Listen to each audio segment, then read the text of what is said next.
Hello दोस्तों, electronic components end devices के lecture 5 में आपका स्वागत है।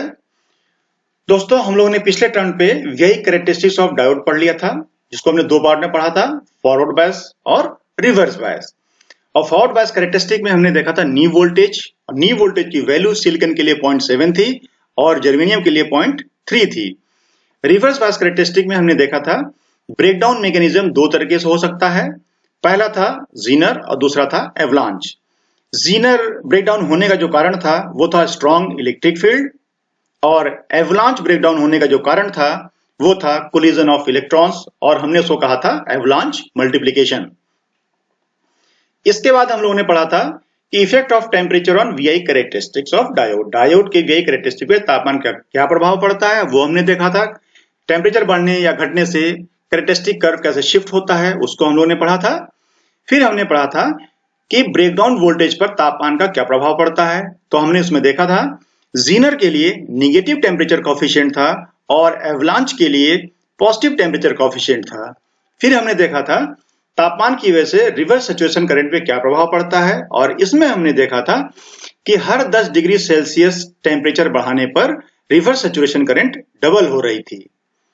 इसके बाद हमने देखा था कि टेम्परेचर की वजह से अगर हमें डायोड के थ्रू फ्लो होने वाली करंट को कांस्टेंट रखना है तो फॉरवर्ड वोल्टेज को रूम टेम्परेचर पे पर डिग्री सेल्सियस 2.5 मिलीवोल्ट कम करना पड़ेगा, रिड्यूस करना पड़ेगा। और अब हम आगे बढ़ते हैं आज के टॉपिक पे। आज हम लोग जो पढ़ेंगे वो है आइडियल वर्सेस प्रैक्टिकल डायोड के बारे में पढ़ेंगे। फिर हम रेजिस्टेंस लेवल्स ऑफ डायोड पढ़ेंगे, जिसमें 3 रेजिस्टेंस लेवल्स हम पढ़ेंगे। पहला है डीसी और स्टैटिक रेजिस्टेंस, दूसरा है एसी और डायनेमिक रेजिस्टेंस, और तीसरा है एवरेज एसी रेजिस्टेंस। तो चलिए शुरू करते हैं दोस्तों, आइडियल वर्सेस प्रैक्टिकल डायोड के बारे में इनकी तुलना करते हैं। चलिए सबसे पहले देखिए ये फिगर है हमारे पास आइडियल सेमीकंडक्टर डायोड का ये फिगर है। इसमें देखिए पहला केस फॉरवर्ड बायस है। तो फॉरवर्ड बायस में देखिए ये हमारा जो है डायोड का एनोड है वो पॉजिटिव से कनेक्टेड है, और डायोड का जो कैथोड है वो नेगेटिव से कनेक्टेड है एज यूजुअल, और इसके थ्रू सफिशिएंट करंट फ्लो करेगी। और हम ये मानेंगे कि एक स्विच क्लोज हो चुका है, और स्विच के थ्रू इस डायरेक्शन में जो डायरेक्शन शो की गई है उस डायरेक्शन में, मतलब फ्रॉम एनोड टू कैथोड, इस डायरेक्शन में करंट हमारी सफिशिएंट फ्लो करेगी। ये था फॉरवर्ड बायस की वजह से। अब अगर रिवर्स बायस में देखेंगे, रिवर्स बायस में क्या होगा, यहाँ डायोड का जो एनोड है वो negative terminal of the battery से कनेक्टेड है, और डायोड का जो कैथोड है वो positive terminal of the battery से कनेक्टेड है, और इसकी वजह से रिवर्स सैचुरेशन करंट फ्लो हो रही थी, जिसको हम यहाँ क्या एज्यूम करते हैं, it is assume to be almost zero. और यहाँ पर एक स्विच जो था ये ओपन हो चुका है, यानी यहाँ से कोई भी करंट फ्लो नहीं करेगी। सो द कंक्लूजन क्या है, the ideal diode behaves like a switch in the sense that it will permit the current to flow in one direction when the switch is closed।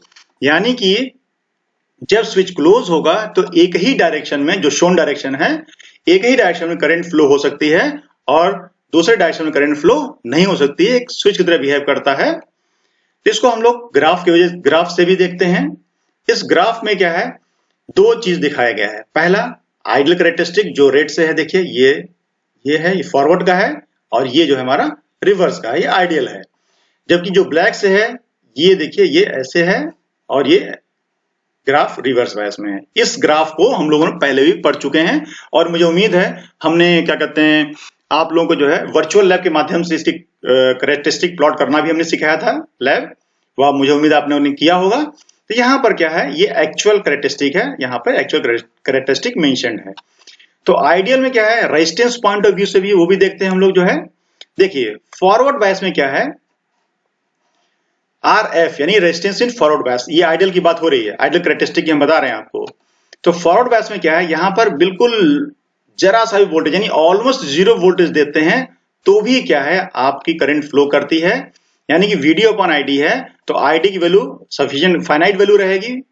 VD 0 यानी कि जरा सा भी 0.0001 volt, बहुत ही limited, almost 0 volt देंगे तो भी जो है इसके थ्रू कंडक्शन होगा, और इस फॉर्मूले के हिसाब से, ओम्स लॉ के हिसाब से ये 0 ओम आया, यानी कि शॉर्ट सर्किट इक्विवेलेंट, ये शॉर्ट सर्किट इक्विवेलेंट दिखाया भी है।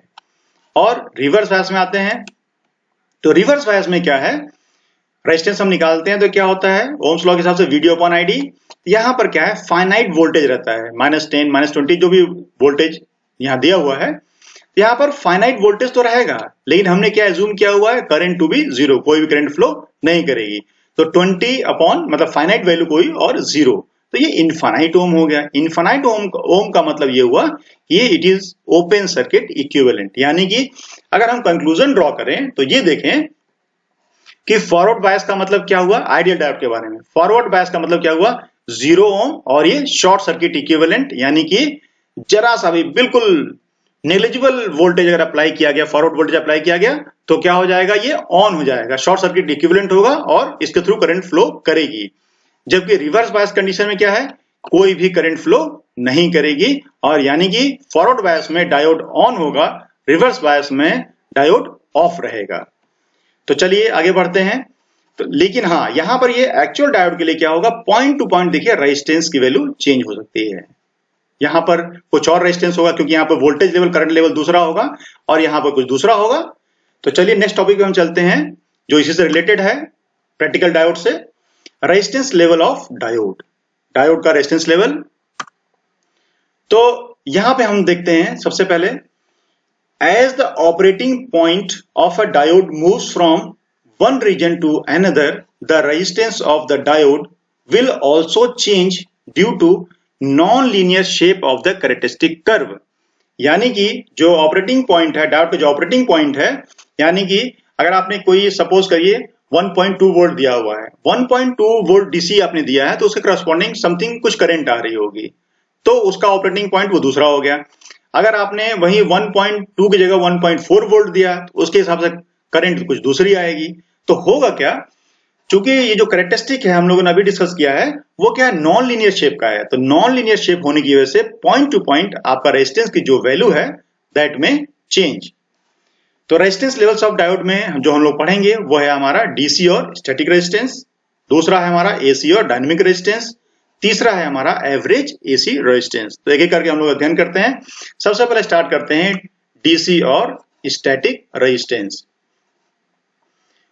तो जैसा कि नाम है, नाम से स्पष्ट है कि यहां पर सप्लाई जो हम देंगे वो डीसी सप्लाई देंगे।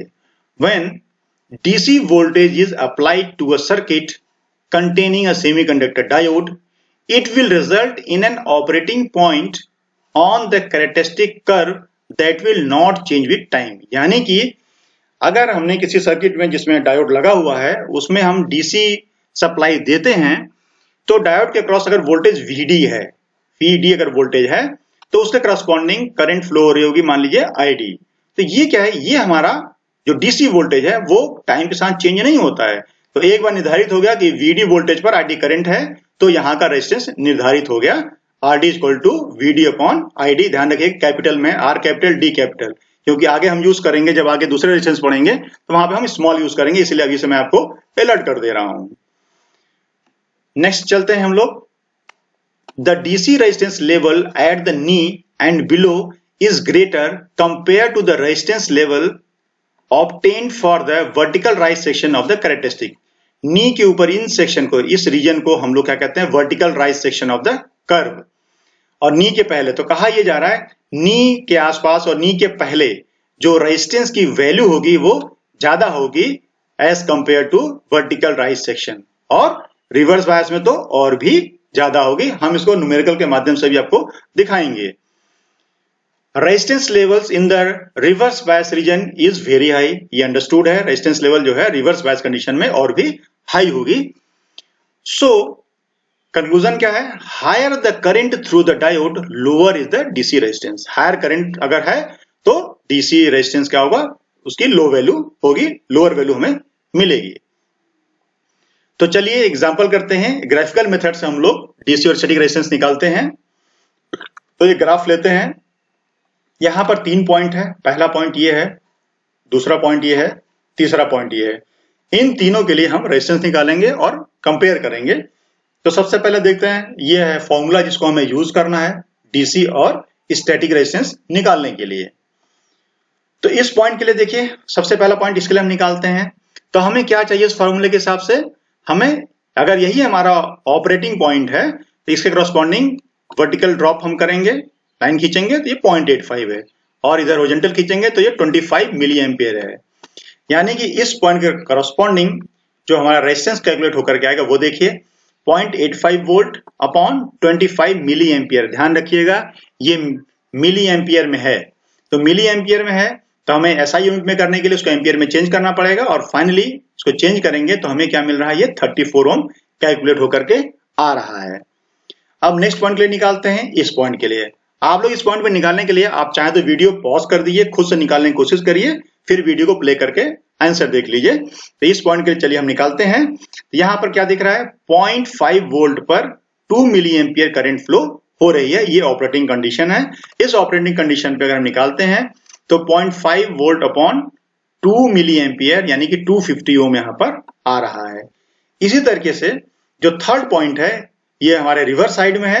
इस साइड में अगर देखते हैं एक तरीके से -10 वोल्ट पे -1 माइक्रो एम्पियर करंट फ्लो हो रही थी। यानी कि अगर रिवर्स बायस में देखा जाए तो ये देखा जाए रिवर्स बायस कंडीशन में अगर हम 10 वोल्ट अप्लाई कर रहे हैं रिवर्स बायस अवस्था में तो 1 माइक्रो एम्पियर का रिवर्स करंट फ्लो हो रही है। ठीक है, तो यह ध्यान रखिएगा 10/1 माइक्रो एम्पियर है ये, तो माइक्रो एम्पियर है तो जब ऐसा यूनिट में कैलकुलेट करेंगे तो it comes out to be 10 mega ohm, 10 mega ohm calculate होकर के आ रहा है। तो कंक्लूजन क्या निकला, देखिए ये वर्टिकल राइट सेक्शन पे था, इसकी वैल्यू क्या है 34 ओम। ये नी के आसपास था, इसकी देखिए रेजिस्टेंस की वैल्यू बढ़ गई 250 ओम, और रिवर्स बायस में तो ज्यादा ही बढ़ गया, इट इज 10 मेगा ओम। ठीक है, तो इससे कंक्लूजन वो निकल गया हमारा। अब हम बढ़ते हैं एसी और डायनेमिक रेजिस्टेंस पर। देखिए नाम जैसा है एसी और डायनेमिक रेजिस्टेंस, तो एसी का मतलब क्या हुआ, अल्टरनेटिंग वाला है ये। यहां पर होता क्या है, if a sinusoidal input rather than DC input is applied। Sinusoidal input का मतलब ये हुआ कि AC इनपुट, यानी कि DC की बजाय हम AC इनपुट अगर दें तो क्या होगा, ऐसे केस में जो रेजिस्टेंस निकालेंगे हम लोग उसको हम कहते हैं क्या, AC और डायनेमिक रेजिस्टेंस कहते हैं। तो यहां पर क्या है, सबसे पहले ये देखते हैं before applying AC signal some finite DC voltage is already applied. यानी कि एसी सिग्नल को अप्लाई करने से पहले some finite DC voltage already applied, यानी कि कुछ फाइनाइट डीसी वैल्यू वोल्टेज भी हम पहले से अप्लाई करते हैं। क्यों अप्लाई करते हैं वो देखिए, the point of operation would be the Q point determined by the applied DC level. यानी कि क्यू पॉइंट का मतलब क्या होता है, उसको हम बोलते हैं क्या, क्वेशेंट पॉइंट। क्वेशेंट का मतलब होता है स्टिल और अनवेरिंग, यानी कि रुका हुआ या फिर जो समय के साथ परिवर्तित नहीं होता है। तो यहां पे क्या है, रीजन यही है कि इसको मैं जूम करके दिखाता हूं आपको। देखिए यहां पर क्या है, जब हम यहां पे डीसी ये जो एसी वोल्टेज है हमारा इनपुट वोल्टेज है इसको अप्लाई नहीं करते हैं तो क्या होगा, इस एसी इनपुट को देने से पहले हम डीसी सप्लाई देंगे। जो सेंटर लाइन है ये देखिए ये यहां पर है, तो ये क्यू पॉइंट है, इसको क्या कहते हैं क्या, डीसी ऑपरेशन, ताकि हमारा क्यू पॉइंट निर्धारित हो जाए। अब जब हम करेंगे क्या, अब ये डीसी अप्लाई कर चुके हैं, फाइनाइट डीसी हम दे चुके हैं और हमारा क्यू पॉइंट डीसी ऑपरेशन निर्धारित हो चुका है। अब हम जब एसी अप्लाई करेंगे इसके ऊपर, तो जब एसी इनपुट सिग्नल देंगे तो क्या होगा, ये दैट कीप्स ऑन चेंजिंग, समय के साथ क्या होगा, ये परिवर्तित होता है।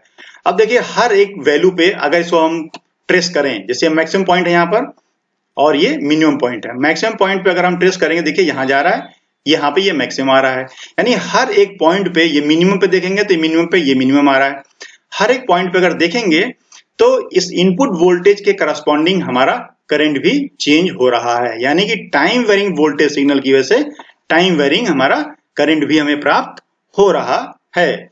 तो यहां पर क्या है, इस परिवर्तन से, इस चेंज से क्या होगा, इस परिवर्तन से होगा ये कि जैसे जैसे हमारा इनपुट वोल्टेज चेंज हो रहा है वैसे वैसे हमारा ये करंट भी चेंज हो रहा है, यानी कि जो ऑपरेटिंग कंडीशन है, जो ऑपरेटिंग कंडीशन है वो भी चेंज होगा।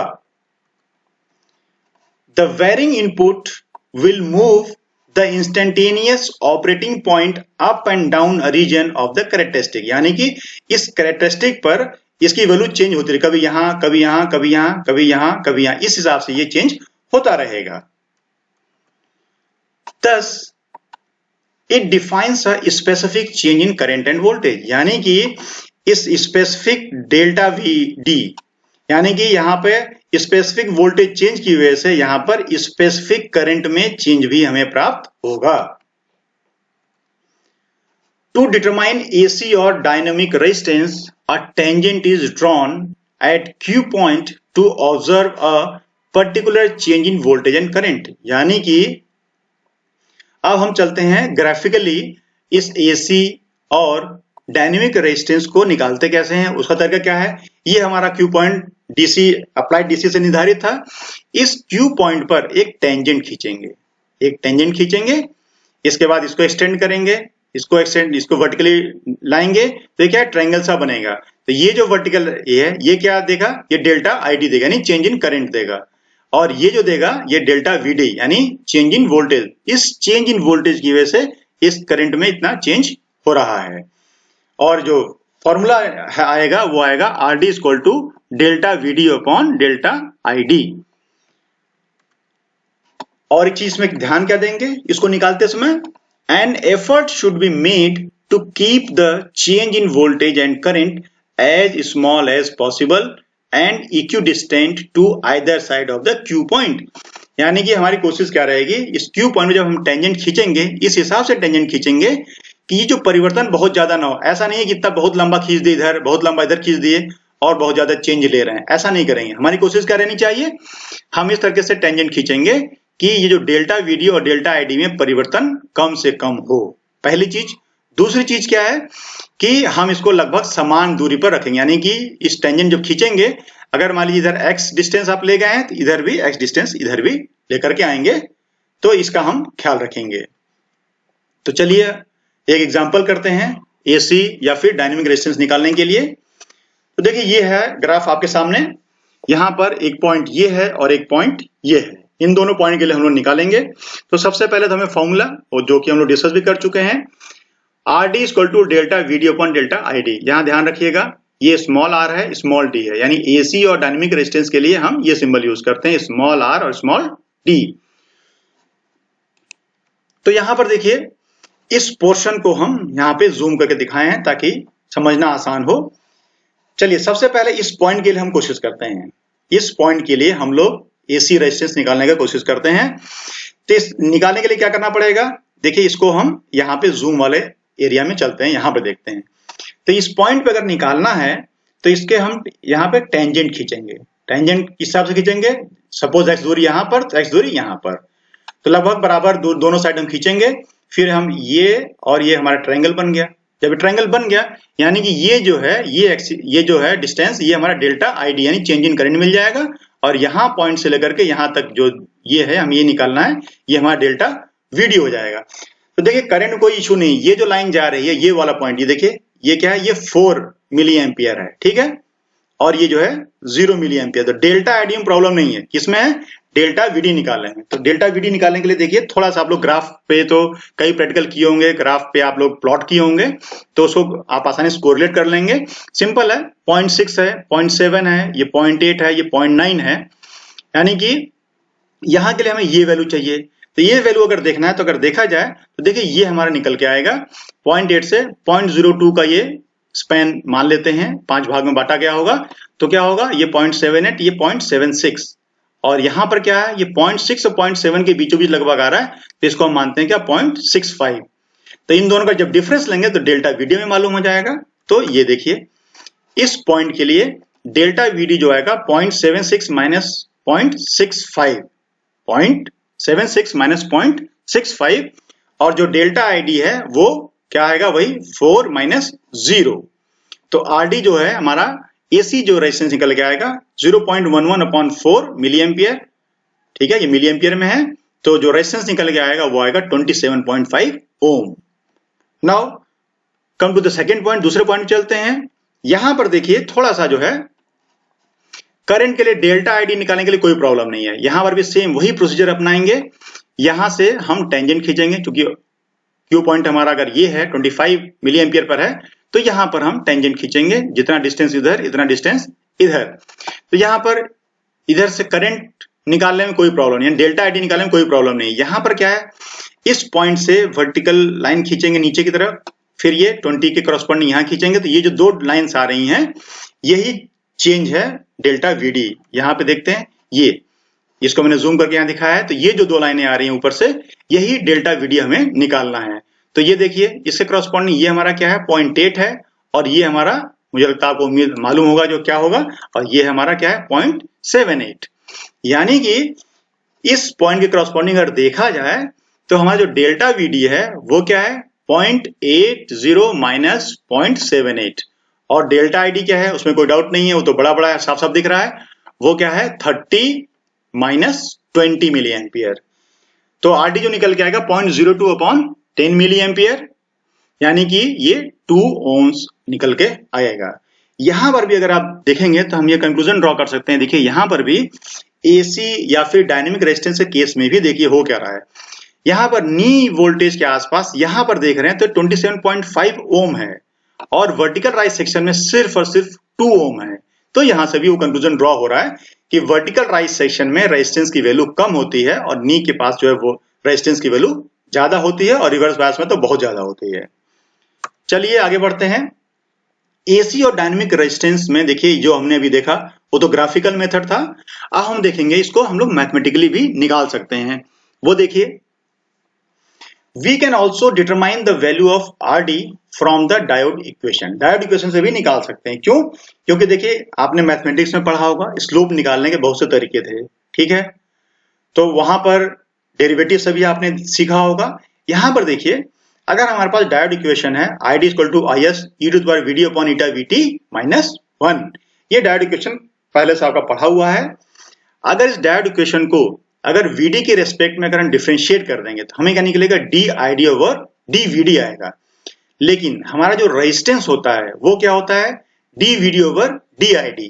तो ये चूंकि डिफरेंशिएशन इससे आसान हो जाएगा इसलिए हम लोग डिफरेंशिएट करेंगे, और रिजल्ट आने के बाद इसको हम क्या कर देंगे रेसिप्रोकल कर देंगे, यानी कि dVD ओवर dID निकाल लेंगे।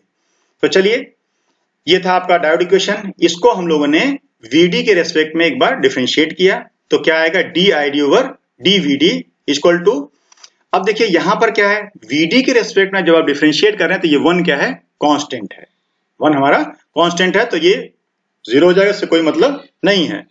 तो देखिए यहां पर जब डिफरेंशिएट करेंगे तो पहला टर्म क्या हो जाएगा IS e to the power VD upon eta VT multiplied by, ये कांस्टेंट है VD तो हमारा के रेस्पेक्ट में हम डिफरेंशिएट कर ही रहे हैं, ईटा VT कांस्टेंट है तो इंटू 1 अपॉन ईटा VT ये हो जाएगा। अब देखिए ये जो ईटा VT है ये तो यहां आ गया, ये यहां आ गया, अब ये टर्म जो है ये इस टर्म की वैल्यू हम लोग निकालेंगे यहां से, इस इक्वेशन से हम लोग निकालेंगे, ठीक है।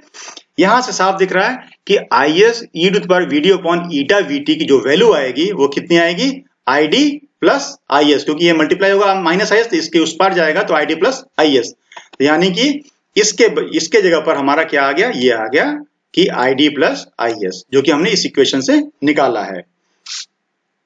तो हम लोग आगे बढ़ते हैं जो है, तो ये डेरिवेशन जो है बहुत सिंपल है, इसमें डरने की जरूरत नहीं है। तो हमारा ये ID प्लस IS आ गया। अब for vertical slope section, vertical slope के लिए अगर देखा जाए, वर्टिकल स्लोप का मतलब जहां पर सफिशिएंट करंट फ्लो हो रही थी, यानी कि उस केस में ID की वैल्यू IS से, यानी ID की वैल्यू रिवर्स सैचुरेशन करंट से काफी ज्यादा होगी। जब ज्यादा होगी तो इस सेकेंड टर्म को हम लोग इग्नोर कर सकते हैं, तो क्या हो जाएगा dID ओवर dVD जो आ जाएगा वो approximately ID upon eta VT आ जाएगा। अब क्या करेंगे, अब हम इसका रेसिप्रोकल कर देंगे तो हमें RD निकल जाएगा। तो यही देखिए हम क्या करेंगे, ये इधर ऊपर और ये नीचे, इसी तरह ये इधर ऊपर और ये नीचे हो जाएगा। तो रिजल्ट क्या होगा, ये होगा कि जो RD की वैल्यू है dVD ओवर dID हमारा आ जाएगा, और इसकी वैल्यू क्या है ईटा VT अपॉन ID। अब देखिए और थोड़ा सा अप्रोक्सीमेट करते हैं, सब्स्टिट्यूटिंग ईटा इक्वल टू 1 जो आइडेंटिटी फैक्टर है, आइडियलिटी फैक्टर 1 हम रखते हैं, and VT equal to 26 millivolt for the vertical rise section of the curve and at room temperature. हमें पता है कि जो VT की वैल्यू है 26 मिलीवोल्ट कैलकुलेटेड है किस पे, रूम टेम्परेचर पे, और वर्टिकल राइज सेक्शन पे यानी कि जहां सफिशिएंट करंट फ्लो होती है वहां पर आइडियलिटी फैक्टर की वैल्यू 1 होती है सिलिकॉन और जर्मेनियम दोनों के लिए। तो क्या हो जाएगा, आरडी की जो समराइज्ड वैल्यू, जो शॉर्टकट जो वैल्यू आ जाएगी वो क्या आ जाएगी, RD equal to 26 millivolt upon ID. Note में हमने मेंशन किया है, ध्यान रखिएगा, बिलो नी के पहले, यानी ये जो फॉर्मूला है ये वैलिड किसके लिए है, for the vertical rise section of the curve and at room temperature. तो बिलो नी क्या होगा, eta is equal to 2 for silicon, silicon के लिए ईटा की यानी आइडेंटिटी फैक्टर की वैल्यू 2 होती है सिलिकॉन के लिए।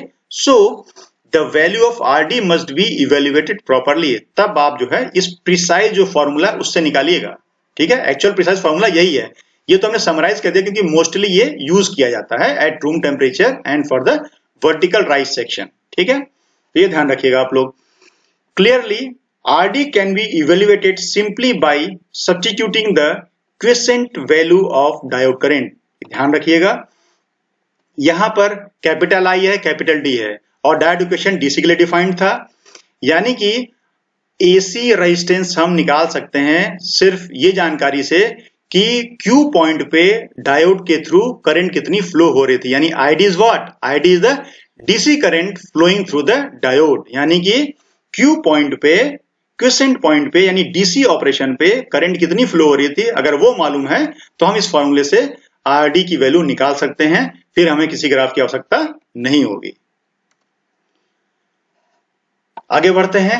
द रेजिस्टेंस लेवल और levels determined thus far is defined only for pn junction। ये देखिए, ये डिफरेंट एस्पेक्ट है, लेकिन ये भी आपको मालूम होना चाहिए कि जो हमने अब तक पढ़ा है, अब तक सीखा है, वो क्या है, वो जो रेजिस्टेंस लेवल हमने सीखा है वो किसका सीखा है, वो पीएन जंक्शन के बारे में पढ़ा है, पीएन जंक्शन के रेजिस्टेंस के बारे में पढ़ा है, लेकिन it does not included body resistance and the contact resistance. Body resistance का मतलब क्या होता है, बॉडी रेजिस्टेंस का मतलब क्या होता है, resistance of semiconductor material itself, यानी कि जैसे कोई भी मटेरियल है उसका एक रेजिस्टेंस होता है, आपने फॉर्मूला पढ़ा होगा R equal to rho L by A. तो किसी भी मटेरियल का कुछ ना कुछ रेजिस्टेंस होता है, तो हमने पीएन जंक्शन का तो रेजिस्टेंस कंसीडर किया, लेकिन सेमीकंडक्टर मटेरियल खुद के सेमीकंडक्टर मटेरियल के खुद का रेजिस्टेंस हमने नहीं कंसीडर किया, तो उसको हम कहते हैं क्या, बॉडी रेजिस्टेंस। अच्छा, कॉन्टैक्ट रेजिस्टेंस क्या होता है, कॉन्टैक्ट रेजिस्टेंस वो होता है जब पीएन जंक्शन से आप कॉन्टैक्ट बाहर निकालते हैं, ओमिक कॉन्टैक्ट बाहर निकालते हैं, मेटेलिक कॉन्टैक्ट बाहर निकालते हैं ताकि सर्किट में कनेक्शन दे सकें, उस ओमिक कॉन्टैक्ट को, मेटेलिक कॉन्टैक्ट को हम क्या कहते हैं, कॉन्टैक्ट रेजिस्टेंस। तो इन दोनों को भी अगर हम कंसिडर करते हैं तो हमारा जो मॉडिफाइड एसी रेजिस्टेंस जो होगा या फिर डायनेमिक रेजिस्टेंस जिसको हम कहते हैं, R D dash equal to 26 millivolt upon ID plus RB. RB क्या है, इन दोनों का जो कंट्रीब्यूशन है वो आरबी है।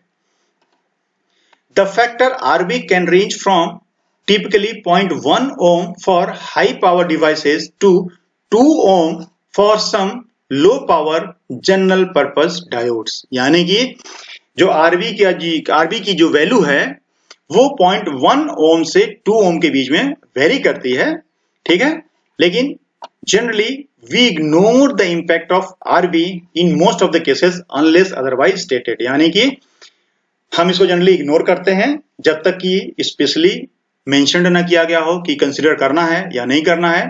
तो अगर स्पेशली मेंशन्ड होगा तो हम इसे कंसीडर करेंगे, नहीं तो थ्रू आउट जनरली हम क्या करते हैं, आरडी की जो वैल्यू जो होती है वो 26 मिलीवोल्ट अपॉन आईडी से जो निकालते हैं हम उसको कंसीडर करते हैं। बट ये आपको मालूम होना चाहिए था, इसलिए मैंने इसको इंक्लूड किया, आरबी को भी बता दिया मैंने आपको। अब चलते हैं हम लोग एवरेज एसी रेजिस्टेंस पर। एवरेज एसी रेजिस्टेंस अभी तक जो हम लोगों ने पढ़ा था, मतलब अभी जो जस्ट हमने पढ़ा था क्या, एसी और डायनेमिक रेजिस्टेंस के बारे में पढ़ा था। यहां पर भी देखिए एसी इनपुट था, और जो हम अभी पढ़ने जा रहे हैं एवरेज एसी रेजिस्टेंस, यहां पर भी एसी इनपुट है।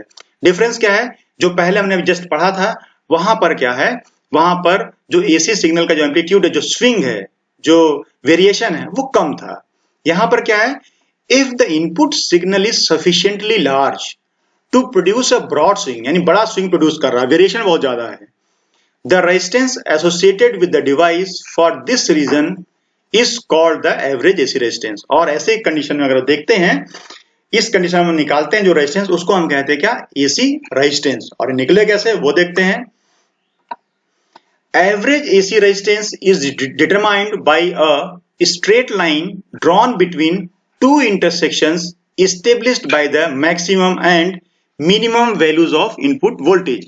यानी कि यहाँ पर जो इनपुट वोल्टेज हम यहाँ पे देते हैं, स्विंग जो इनपुट वोल्टेज का स्विंग है इतना ज्यादा है कि करंट लेवल में ज्यादा ये ब्रॉड वेरिएशन होता है, तो क्या हो जाएगा, यहाँ पर ये पॉइंट जो है ये मैक्सिमम पॉइंट है यहाँ पर, ठीक है, मैक्सिमम पॉइंट, और ये क्या है, मिनिमम पॉइंट।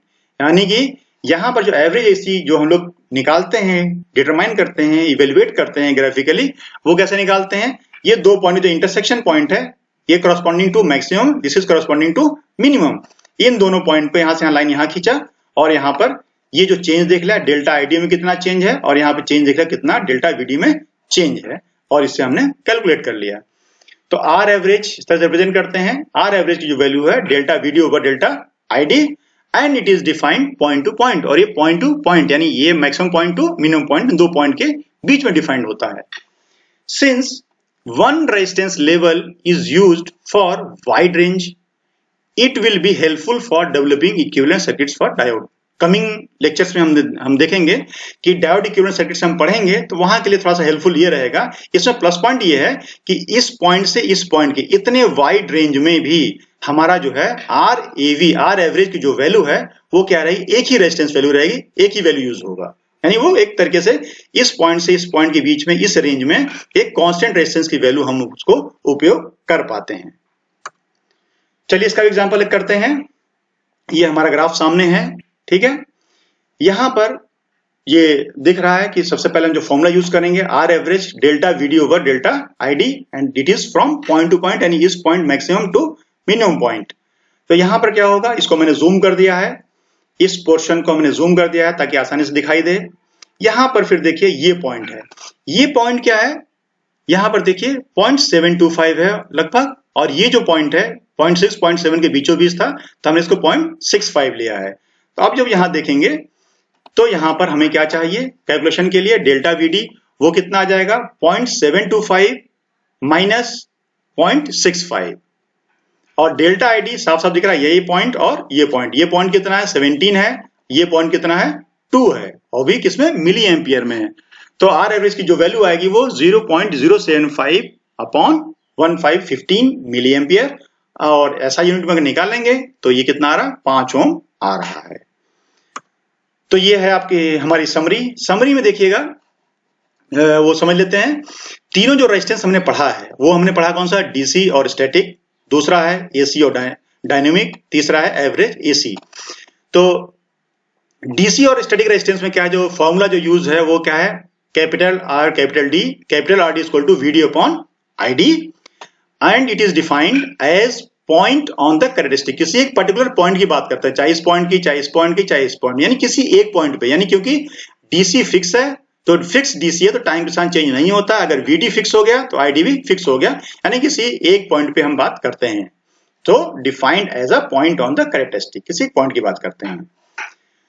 दूसरा है आपका एसी और डायनेमिक, यहां पर आरडी क्या है, दो फॉर्मूले हैं, delta VD over delta ID जो ग्राफिकली हम लोग निकालते हैं, और जो दूसरा फॉर्मूला है 26 मिली वोल्ट अपॉन आईडी। फिर से मैं रिवाइज करा दूं, ये जो आईडी है ये क्या है, क्यू पॉइंट पर, यानी डीसी ऑपरेशन में जो डायोड के थ्रू जो करंट फ्लो हो रही थी वो करंट है, यानी कि सिर्फ उस करंट को अगर हमें क्यू पॉइंट पे अगर हमें डायोड के थ्रू फ्लो होने वाली करंट की वैल्यू पता है तो भी हम एसी या फिर डायनेमिक रेजिस्टेंस निकाल सकते हैं। बाकी ये फॉर्मूला तो ग्राफिकली तो हम निकालने का formula delta VD over delta ID है ही है। So it is defined by a tangent line at the Q point. Revision है सिंपली, क्यू पॉइंट पे जो है हम टेंजेंट खींच के जैसे निकालते थे, डेल्टा आईडी निकालते थे, डेल्टा वीडी निकालते थे, वो आपको पता है, ये रिवीजन है। और एवरेज एसी में क्या करते हैं, ये पॉइंट टू पॉइंट डिफाइंड है, क्योंकि यहाँ पर क्या है, एसी सिग्नल तो है लेकिन एसी सिग्नल का जो स्विंग है बहुत ब्रॉड है, बड़ा है, तो उसकी वजह से क्या हो जाएगा, it is defined bye a straight line between limits of operation. Limits of operation मतलब ये maximum value and it is minimum value, इससे करस्पॉन्डिंग इस स्ट्रेट लाइन हम इसको कनेक्ट कर देंगे और देख लेंगे डेल्टा वीडी कितना है और डेल्टा आईडी कितना है, और इस फॉर्मूले से कैलकुलेट हो जाएगा। So this is all for today, thank you very much.